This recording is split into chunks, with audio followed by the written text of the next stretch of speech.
Telugu audience ఎలా celebrate చేస్తారంటే వేరే లెవెల్లో ఉంటుంది కదా. అస్సలు మామూలుగా ఉండదు. They will just celebrate you on top of the world. మనం sunrise call sheet start చేసామంటే we didn't sleep for like 2-3 days. It's okay, let's work, come come come అంటున్నాడు. అంటే ఏంటి జితిన్ గారు, యూ కాలింగ్ మీ ఫర్ చిన్న రోల్కి మీరు పిలుస్తున్నారంటే I was not very convinced అనమాట. 2018 అయితే ఆస్కర్కి కూడా వాళ్ళు చూశారనమాట. నేను అందుకే అన్నాను అనమాట, హైదరాబాద్కి డెఫినెట్గా నన్ను తీసుకెళ్ళండి, మా తెలుగు వాళ్ళతోటి నేను మాట్లాడతాను, నేను చెప్తాను అని చెప్పేసి. ఆంధ్రప్రదేశ్ మాత్రం నేను వస్తాను అని చెప్పాను అనమాట. కానీ ఈ పిక్చర్ వర్క్ చేయడం స్టార్ట్ చేసి, ఆయన కథ మీద వర్క్ చేయడం స్టార్ట్ చేసి 8 సంవత్సరాలుగా చేస్తున్నారు ఆయన. అందరికీ నమస్కారం. Firstly thank you so much for that lovely ఏవి. నేను ఎక్స్పెక్ట్ చేయలేదు. అండ్ ఏఆర్ఎం గురించి ఏం చెప్పాలి. First I'll tell you how it started. ఈ సినిమాలో ఒక చోటీ అనే ఒక క్యారెక్టర్ చేశాను. చోటీ కరెక్టే కదా టోవినో గారు పేరు? చోటీ, జోది, చోదియా, సారీ పేరు కూడా సరిగ్గా చెప్పలేకపోయాను, వెరీ సారీ. చోది అనే ఒక క్యారెక్టర్కి నాకు జితిన్ గారు ఒక చిన్న క్యారెక్టర్ ఉంది, మీరు చేస్తారంటే ఏంటి జితిన్ గారు, యూ కాలింగ్ మీ ఫర్ చిన్న రోల్కి మీరు పిలుస్తున్నారంటే I was not very convinced అనమాట. సో మలయాళం సినిమా అంటేనే they are very very specialized. అది ఎలా చేస్తారో ఏం చేస్తారో అసలు అర్థం కూడా కాదు. With the smallest budget they can create magics. That is what Malayalam industry works like. నాకు ఆయన డ్రాయింగ్స్ చేసి చక్కగా ఆ క్యారెక్టరు, ఆ ఫ్లాష్ బ్యాక్ అన్నీ అంత చక్కగా డ్రాయింగ్స్తో పంపించినప్పుడు I was so impressed. I told Jithin, ఇంత పెద్ద సినిమాలో ఒక చిన్న కథ, చిన్న క్యారెక్టర్ ప్లే చేసిన it was so important and I don't want to say no. So I'm very very happy and proud to be part of ARM. And ఒక small incident I want to share my experience with the shooting. ఒకరోజు ఏమైందంటే sunrise call sheet చేసినప్పుడు sunrise call sheet అంటే అందరికి తెలుసు కదా, 3:30కి we have to be there in the location and we have to get ready all that. So sunrise call sheet చేసాం, దాని తర్వాత నైట్ షూట్ అంతా చేసాం, ఎర్లీ మార్నింగ్ 6 o'clock దాకా షూటింగ్ చేసాం సార్. ఆల్మోస్ట్ 24 hours చేసేసిన తర్వాత ఓకే టొవినో, నాకు నిద్ర వస్తుంది, అయ్యో I'm so tired, I fell sick also. Then I said Tovino is like వద్దు వీ విల్ కంటిన్యూ షూట్ అన్నాడు. That was like Tovino what are you saying, మనం sunrise call sheet start చేసామంటే we didn't sleep for like 2-3 days. It's okay, let's work, come అంటున్నాడు. That is a kind of dedication he gave for this film and I think is a fantastic actor. And what ever you have done in this film, నాకు అసలు full script తెలీదు, but trailer చూసిన తర్వాత I'm very sure the hard work you put in for this film, this is going to take you places Tovino. ఖచ్చితంగా నేను కూడా మిమ్మల్ని చూసిన వెంటనే చెప్పాను, you have to do Telugu film అని చెప్పాను. బికాస్ తెలుగు ఆడియన్స్ ఎలా సెలబ్రేట్ చేస్తారంటే వేరే లెవెల్లో ఉంటుంది కదా. అస్సలు మామూలుగా ఉండదు. They will just celebrate you on top of the world. So I'm wishing Tovino this film is definitely going to be huge for you, Tovino, and how much of hard work he's put in for this film particularly. I think any actor, I always feel ఎప్పుడన్నా ఏ actors కన్నా ఒక టైంలో లో ఉన్నప్పుడు ఒకే ఒక విషయం మాత్రం cinema మన ఎప్పుడు వదలదు అనేది వచ్చి your hard work and dedication. That is 100% there in Tovino and I'm wishing you all the success and luck and wholeheartedly I feel this film has to be a huge blockbuster for Mythri also. And Jithin, thank you so much for giving me such a small, చిన్న role అయినా చాలా ఇంపార్టెంట్గా ఉంటుంది సినిమాలో. Krithi, beautifully done. And Lakshmi. So I'm wishing her also. I saw her in Uppanna. She was so good in Uppanna. And Harish, and we've already worked in Sulal, but we never had huge combinations, and I really love your work.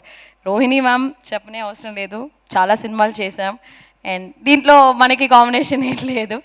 So I'm wishing entire cost, crew, ఈ cinema నిజంగా పెద్ద hit అవ్వాలని మనసారా కోరుకుంటున్నాను. And ఒక సినిమాకి చాలా ముఖ్యమైన విషయం వచ్చి I feel producers only can take the film to the next level. So ఇంత మంచి ప్రొడ్యూసర్ మైత్రి ఫిల్మ్స్ ఈ సినిమాని రిలీజ్ చేస్తుంటే చాలా హ్యాపీగా ఉంది. అండ్ ఈరోజు లేట్ అయింది కొంచెం నా వల్ల, I'm very sorry about that. I want to share that నాకు చాలా క్లోజ్ అయిన ఒక ప్రొడ్యూసర్ తమిళ సినిమాలో ఆయన ఈరోజు చనిపోయారు పొద్దున, Access Film Factory Delhi Babu garu. And it is so disheartening. ఒక సినిమాలో ప్రొడ్యూసర్ అనే అతను ఎంత ముఖ్యమో అనేది we all know actors. when we get a good producer, we have to, don't worry, I mean, దేని గురించి అసలు అన్నిటి గురించి మర్చిపోయి హ్యాపీగా షూటింగ్ చేసామా, వచ్చామా, సినిమా చక్కగా రిలీజ్ అవుతుంది, హ్యాపీగా ఉండొచ్చు. ఏదో ఏసీ వేసుకుని ఒక 5 స్టార్ హోటల్లో ఉన్నట్టు ఉంటుంది ఒక మంచి ప్రొడ్యూసర్. ఆయన ఇవాళ చనిపోయారు. So it was so disheartening for me. అందువల్ల I actually had to take 12 o'clock flight, 3 o'clock అలా మిస్ అయిపోయింది. బట్ ఐ విష్ సినిమాలో మంచి ప్రొడ్యూసర్స్ని మనం అందరూ సపోర్ట్ చేయాలి. And I wish ARM does really well for Mythri Cinemas. And Tovino, wishing you all the best and success for this. Thank you. అందరికీ నమస్కారం అండి. కొంచెం లేట్ అయింది, క్షమించండి. ఎందుకంటే మా ఐశ్వర్య రాజేష్ కూడా రావాలి అని చెప్పి, కానీ నీ మీద వెయిట్ లేదు, అందరం ఉంటే బాగుంటుంది అని. డైరెక్టర్ గారు రాలేకపోయారు, ఈరోజే సెన్సార్ అన్నమాట, అక్కడ కేరళలో ఉన్నారు, అందువల్ల రాలేకపోయారు. అందువల్ల మనం అందరం ఈ పిక్చర్ గురించి మాట్లాడడానికి కరెక్ట్గా అందరం ఉండాలి అని చెప్పేసి అనుకున్నాం అనమాట. మలయాళం పిక్చర్ల గురించి అందరూ ఎదురు చూస్తున్న అటువంటి పిక్చర్లే మలయాళంలో చేస్తున్నారు ఈ మధ్యన. అందులోనూ టొవినో పిక్చర్స్ మీరు అందరూ ఎట్లాంటి పిక్చర్స్ తను చేస్తున్నారు, అవన్నీ ఏమో ఒక భాష ఆ ఒక పరిధిలో ఉండిపోవటం లేదు. మనం అందరం గర్వపడగలిగే సినిమాలు మలయాళం నుంచి వస్తున్నాయి. ముఖ్యంగా ఇక్కడ కూర్చున్న ఆర్టిస్టులు అందరూ అందులో భాగమై ఉన్నారు. 2018 అయితే ఆస్కార్కి కూడా వాళ్ళు చూశారనమాట. ఇలాంటి సబ్జెక్ట్స్ చేస్తున్న ఈ మలయాళం అక్కడి నుంచి, ఇండస్ట్రీ నుంచి చాలా అంబిషియస్ ప్రాజెక్ట్ అండి ఇది. మీకు చూస్తుంటేనే తెలుస్తుంది అనుకుంటాను. చాలా అంబిషియస్ ప్రాజెక్ట్ అనమాట. ఒక కొత్త డైరెక్టర్ అని చెప్పి అనుకున్నా కూడా ఆయన 8 సంవత్సరాలు ఈ పిక్చర్ గురించి, అంటే అంతకుముందు ఈ కథ మీద కూర్చుని ఆయన డైరెక్ట్ చేయాలి అనుకున్నదంతా చాలా పెద్ద జర్నీ అయి ఉంటుంది. కానీ ఈ పిక్చర్ వర్క్ చేయడం స్టార్ట్ చేసి, ఆయన కథ మీద వర్క్ చేయడం స్టార్ట్ చేసి 8 సంవత్సరాలుగా చేస్తున్నారు ఆయన. కానీ ఇట్లాంటి ఒక 3 కాలాలు అనే ఒక కథని తీసుకోవడం, ఆ కథ ఒక కథానాయకుడు డెఫినెట్గా తన భుజాల మీద భరించగలడు అనే ఒక ఆర్టిస్ట్ని నమ్మడం. కానీ ఇదేమో ఇంకొంచెం టైం పట్టడం ఈ పిక్చర్కి మంచిదయ్యింది అనే అనుకుంటున్నాం అనమాట. ఎందుకంటే టొవినో ఈ లోపలేమో మిన్నల్ మురళి చేశారు, 2018 చేశారు. ఇలాగా చేసిన తర్వాత ఈ ARM, అజయ్ అంటే రెండా మోషణం, మలయాళంలోనేమో అది మీకు అందరికీనేమో, ఇది తెలుగులో చెప్పాలంటే అజయ్ గాడి 2వ దొంగతనం. సో ఈ టైటిల్లోనే తెలిసిపోతుంది కదా, ఏదో కథ చాలా ఇంట్రెస్టింగ్గా ఉంటుంది. అదేంటి అయితే మొదటి దొంగతనం ఏమిటి, 2వ దొంగతనం మాత్రమే చెప్పడం ఏంటి, దీంతో మానేస్తాడా, ఇది అదనమాట. ఈ 3 క్యారెక్టర్స్ మీరు చూసారంటే తనే చేశాడా అనే ఒక విధంగా ఆశ్చర్యపోయేటట్టు అన్నమాట. యాక్చువల్గా డిజైన్ చేసింది అంటే రూపం మాత్రమే కాదు, ఒక్కొక్క క్యారెక్టరైజేషన్ అన్నమాట. ఆ క్యారెక్టర్ కథ జరుగుతున్న కాలం వేరే అయినా సరే ఆ క్యారెక్టర్ తత్వం ఉంది కదా, అది చాలా చాలా డిఫరెంట్ అనమాట. అంత ఎంటర్టైనింగ్గాను ఉంటుంది, మనల్నేమో అలరించే క్యారెక్టరైజేషన్స్ ఉన్నాయి అందులో. యాక్చువల్గా చూసుకుంటే అజయన్ క్యారెక్టర్ ఏమో చాలా పాపం. ఈ అజయన్ క్యారెక్టర్ అనమాట నా కొడుకు, ఓకేనా. కానీ ఇదే మన టొవినో చేసిన ఇంకొక క్యారెక్టరు మా నాన్న, అలాగే ఇంకొక టొవినో మా తాత. సో కథ చూడండి అట్లా వస్తుందన్నమాట. నేను మా నాన్నని ఎంతో ఇష్టపడి, నా కళ్ళ ముందే కొన్ని విషయాలు జరుగుతాయి చిన్నపిల్లగా ఉన్నప్పుడు. అందువల్ల ఈ మదర్ క్యారెక్టర్ ఎట్లాగా తయారవుతుంది, తిన క్యారెక్టర్ ఎలాగా వీటినన్నిటినీ సహించుకుంటూ తన కొడుకుని ఎలా పెంచింది, తన కొడుకు ఎలా ఉండాలి అనుకుంటూ ఈ అజయన్ని పెంచుతున్నాను అనమాట. సో అజయన్ పాపం యాక్చువల్గా ఈ 3 క్యారెక్టర్లోని. సో ఇలాంటి ఒక కథ వినగానే నేను అనుకున్నాను, అబ్బా ఇంత మంచి కథ ఒక్క భాగంలో చెప్పగలరా అంటే, ముందేమో 2 భాగాలు అది ఇది అన్నారు, కానీ చాలా చాలా చాలా ఇంట్రెస్టింగ్గా ఈ కథ వెళ్ళడానికి అంత ఉందన్నమాట. సో ఈ 3 క్యారెక్టర్స్ కోసం టొవినో తన్ను తానే ఎట్లా తయారు చేసుకున్నాడు, కళరిపయట్టు అనే ఒక ఇది ఉంది కదా, దాన్ని ఎంత తను నేర్చుకున్నాడు, ప్రాక్టీస్ చేశారు. ఆయన మాత్రమే కాదు, ఇందులో చేసిన చాలామంది ఆర్టిస్టులు ప్రాక్టీస్ చేసి చాలా పర్ఫెక్షనిస్ట్ అనమాట. జితిన్ ఇక్కడ లేరు. ఒక్కొక్క విషయం, జితిన్ సినిమాటోగ్రాఫర్, జోమోన్, సుజిత్ ఏమో రైటర్ అండి. వీళ్ళందరూ తర్వాత చాలా ఉన్నారు డైరెక్షన్ డిపార్ట్మెంట్ సైడ్ను కూడా. ఇంత పెద్ద కథ అనుకుంటున్నాం కదా, కానీ చాలా ఈజీగా చేసేసినట్టు చేశారు. అలా చేయడానికి కారణం ఏంటంటే వాళ్ళు చేసిన హోంవర్క్ అనమాట. అక్కడ ఏ కన్ఫ్యూజను లేదు. షూటింగ్కి వెళ్ళామంటే మన భాగం మనం కరెక్ట్గా చేస్తే చాలు, వాళ్ళు చాలా క్లియర్గా ఉన్నారు అనేది. ఇక్కడ మీరు చూస్తున్న visuals, it is not even 0.1% అనమాట పిక్చర్లో ఉండే విజువల్స్. ఇలాంటి ఒక అంబిషియస్ ఫిల్ము, ఇలాంటి ఒక గొప్ప ఫిల్మ్ ఇందులోనూ ఈ కథలన్నీ మనకి తీసుకురావడం అనేది తెలుగులోనూ మాత్రమే కాదు, అందరికీ ఇది చాలా ఎంటర్టైనింగ్ ఫిల్మ్ అనమాట. అంత కామెడీ ఉంటుంది అందులోని. నాకు చాలా చాలా ఇష్టమైన క్యారెక్టర్ ఏంటంటే ఆ మణియన్ క్యారెక్టర్ అనమాట. ఎవరంటే మా నాన్నగారు. నాన్నగారు అంటే అందరికీ ఇష్టం అన్నట్టు. చాలా చాలా ఎంటర్టైనింగ్గా ఉంటుంది. అందులో యాక్ట్ చేసిన మిగతా యాక్టర్స్ అందరూ చూస్తుంటే వాళ్ళ భాగా, Aishwarya Rajesh of course she does justice to any character she takes up. And Krithi, my dear Krithi ఎంత అందంగా ఉంది. అది మాత్రమే కాదు, తన పాత్ర ద్వారా జరిగే విషయాలు చాలా ఉంటాయి. అలాగే హరీష్ గారి క్యారెక్టర్ ఏమో చాలా రఫ్గా ఉంటాను మిగతా పిక్చర్లో అంటారు ఆయన, కానీ ఈ పిక్చర్లో చాలా సాఫ్ట్గా ఉంటాను అంటున్నారు. ఆయన ఎంత సాఫ్టే, మామూలుగా చూసుకుంటుంటే ఎట్లాగా ఆయన సినిమాల్లో ఆయన చేత రఫ్ క్యారెక్టర్స్ చేయిస్తున్నారు అనిపిస్తుంది. వీటికి అన్నిటికంటేనండి ఇది ఒక వర్క్ ఆఫ్ ఆర్ట్ అనే మనం చాలా గర్వంగా చెప్పుకోగలిగే ఒక ఫిల్మ్ అన్నమాట. It's a work of art. It's not just one movie, ఒక కమర్షియల్ ఫిల్మ్ అనేది కాదు.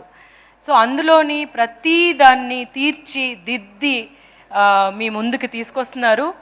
12th రిలీజ్ అవుతుంది. ముఖ్యంగానేమో 3Dలో. కొన్ని పిక్చర్స్ మనం చిన్నప్పుడు చూసుంటాము, అంటే మా చిన్నప్పుడు మేము చూసిన పిక్చర్లు మీరు అందరూ పుట్టుంటారు. అంటే టొవినో అప్పటికేమో పుట్టలేదు అన్నాడు అనమాట. మై డియర్ కుట్టి చాతానని ఒక పిక్చర్ వచ్చింది కదా ఆ టైంకి. బట్ కొన్ని పిక్చర్లు మాత్రమే 3D కోసం చేయగలిగే ఒక కథలు ఉంటాయి. అలాంటి కథ ఈ పిక్చర్ అన్నమాట. So it's not just for one more ఒక ఆస్పెక్ట్ ఉంటుంది. 3D ఉంటే అదొక అట్రాక్షన్, అలా కాదు. సో 3Dలో చెయ్యడమే ఈ కథకి మనం చాలా చాలా జస్టిస్ చేసినట్టు ఉంటుంది అనేది. ఇంకా చాలా ట్రై చేయాలనుకున్నారు యాక్చువల్గా జితిన్ అయితే. చాలా విషయాలు ఇప్పుడేమో తెలుగులో మనం పిక్చరు రిలీజ్ చేస్తున్నప్పుడు ఏఐ ఉపయోగించి మీ లిప్ మూమెంట్ కూడా తెలుగుకి అనువైనట్టు నేను చేయగలను మేడం చెప్పేసి అన్నారు. కానీ యాక్చువల్గా ఆలోచిస్తే ఎంత బాగుండేది అనిపించింది అనమాట. సో అంటే మనకి ఒక మలయాళం పిక్చర్కి తెలుగు డబ్బింగ్ చేసినట్టు కాకుండా లిప్ మూవ్మెంట్ కూడా, అంటే మా వాయిస్ ముందు రికార్డ్ చేసేసి దానికి తగినట్టు లిప్ మూవ్మెంట్ని సింగ్ చేసి చేద్దామని చెప్పి అనుకున్నారు. సో జితిన్ ఏమో అట్లా ఆలోచించే ఒక director. It's a wonderful experience. ఎప్పుడు మలయాళం పిక్చర్లకి నాకేమో బేస్ పడిందే యాజ్ అన్ యాక్టర్ ఏమో మలయాళమే అని ఎప్పుడు చెప్తూ ఉంటాను కదా. మలయాళం డైరెక్టర్స్ పిలిస్తే స్టోరీస్ని విన్నప్పుడు వెంటనే నేను ఒప్పుకోవడానికి కారణం ఏంటంటే వాళ్ళ స్ట్రాంగ్ స్టోరీ టెల్లింగ్. సో ఆ స్ట్రాంగ్ స్టోరీ టెల్లింగ్ ఉన్న ఈ పిక్చరు, అందులోనే మీకు అందరికీ అప్పుడే ఇంతకుముందే ఈ పిక్చర్లో రాకముందే నచ్చేసిన స్టార్స్ యాక్టర్స్ ఉన్నారు. అంతా ఇంత కష్టపడలేదన్నమాట టొవినో యాక్చువల్గా ఈ పిక్చర్ కోసం. అండ్ అవన్నీ చాలా ఈజీగా చేసినట్టు చెప్తూ ఉంటారు, కానీ but it will be a milestone for his career యాక్చువల్గా చెప్పాలంటే. సో ఇట్లాంటి ఒక ఫిల్మ్ 12th రిలీజ్ అవుతుంది. మళ్ళీ మీ ముందుకి మీ అందరి ముందుకి ఇట్లాంటి ఒక మంచి పిక్చర్తో రావడం అనేది నాకు చాలా సంతోషంగా ఉంది. నేను అందుకే అన్నాను అనమాట, హైదరాబాద్కి డెఫినెట్గా నన్ను తీసుకెళ్ళండి, మా తెలుగు వాళ్ళతోటి నేను మాట్లాడతాను, నేను చెప్తాను అని చెప్పేసి. వేరెక్కడికి వెళ్ళలేదన్నమాట. కేరళలో వాళ్ళు చూసుకుంటారు, కర్ణాటకలో చూసుకుంటారు అంతా, బట్ ఆంధ్రప్రదేశ్ మాత్రం నేను వస్తాను అని చెప్పాను అనమాట. సో నాకు చాలా డియర్ ఫిల్మ్ అండి ఇది. ఎందుకంటే అంత స్టఫ్ ఉంది, మీరు చూస్తుంటేనే మీకు అర్థమై ఉంటుంది. అండ్ అందరూ చూడండి. అందులో మైత్రి మూవీ మేకర్స్ ద్వారా రాబోతుంది అన్నది మా ఆస్థాన కంపెనీ లాగా. So I'm really happy that Mythri Movie Makers ఈ పిక్చర్ని రిలీజ్ చేయడం అనేది. అండ్ మిగతా ఆర్టిస్టులు, బెసిల్ జోసెఫ్ అంటే మీరు చెప్పినట్టు he's become world famous now. అన్ని దెబ్బలు తిని వరల్డ్ ఫేమస్ అయిన యాక్టర్ అంటే ఆయన అయి ఉంటాడు అనుకుంటాను. సో వీళ్ళందరూ కలిసి, అంటే ఆయనే ఒక హీరో, ఆయనే ఒక డైరెక్టరు, కానీ ఈ పిక్చర్లో ఆయన ఒక క్యారెక్టర్ చేస్తున్నారు. మలయాళంలో ఎప్పుడు అలా జరుగుతూ ఉంటుందన్నమాట. సో డెఫినెట్గా ఈ పిక్చర్ మీకు అందరికీ నచ్చుతుందని తెలుసు. మళ్ళీ వారమో లేకపోతే 10 రోజుల తర్వాత వచ్చి కలిసినప్పుడు మీరే చెప్తారు ఎట్లా ఉంది ఈ పిక్చర్ అనేది. And enjoy yourself and you're in for a treat అనమాట. ఇప్పుడు ఓణంకి రిలీజ్ అవుతుంది. ఓణం సద్య గురించి మీరు అందరూ వినుంటారు కదా, the best spread of feast. అట్లాంటి ఒక ఫీస్ట్ మీకు అందరికీ కేరళ నుంచి ప్రత్యేకంగా తయారు చేయబడి 12th మీకు మీ ముందుకు రాబోతుంది. And love to all the technicians and actors who have taken part. They have really worked so hard. I know how difficult it was because మేము షూట్ చేసిన లొకేషన్స్లోని వైర్లు ఏమీ తెలియకూడదు, అంటే మాకు చాలా పెద్ద లొకేషన్ కావాలన్నమాట. ఆ ఊరే వీళ్ళు క్రియేట్ చేశారు. అలాగే ఒక తిరునాళ్ళలాగా, ఫెస్టివల్ లాగా క్రియేట్ చేయడానికి దగ్గర దగ్గరేమో 2000 ఆర్టిస్టులు రావాల్సి వచ్చింది, జూనియర్ ఆర్టిస్టులు. నాకు తెలిసి ఒక 15 రోజులు వాళ్ళందరూ తీసుకొచ్చి పొద్దున్నొచ్చి రాత్రి వచ్చి పొద్దున వెళ్ళేవాళ్ళు అనమాట. ఇదంతా ఒక మలయాళం పిక్చర్లో చేయగలరా అని చెప్పి అనుకుంటే వాళ్ళు చేయగలిగింది చాలా పెద్ద విషయం. అందులో ఒకటి ఉన్నది ఏంటంటే ఈ స్టోరీని మనం బాగా తీసుకెళ్ళాలి అనే ఒకే ఒక్క ఆలోచన అనమాట. So great, and thank you for this opportunity again and again, because my directors give me this kind of a great opportunity for me to stand here again and say that I'm part of a great film, another great film, Ani. And enjoy yourselves on the 12th. It's going to be a fun ride. Thank you, Andy. Superb.